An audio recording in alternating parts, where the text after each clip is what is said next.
सुंदर। एक बार नारद जी और गरुण जी दोनों को अपने ऊपर अभिमान हो गया कि हमसे बड़ा कोई भक्त नहीं है।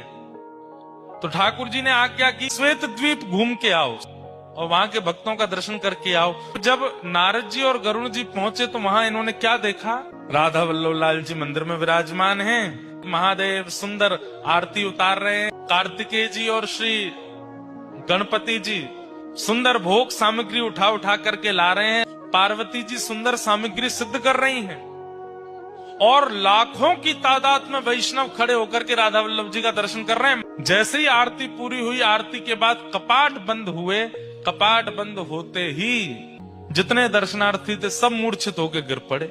केवल दो खड़े रह गए। कौन? नारद जी और गरुण जी। अब ये दोनों एक दूसरे को चेहरा देखें, ये क्या हुआ? इस सबके पास जाकर के श्वास देखी, नब्ज देखी तो सबके प्राण जा चुके हैं।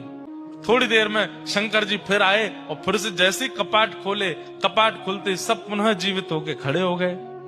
नारद जी ने जाके शंकर जी को प्रणाम करके कहा, भगवान ये कैसी लीला?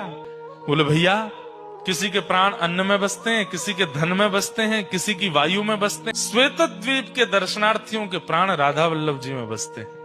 जब राधा वल्लभ जी सामने होते हैं तो ये जीवित रहते हैं और जैसे ही राधा वल्लभ जी के दर्शन अनवसर होते हैं इनके प्राण निकल जाते हैं।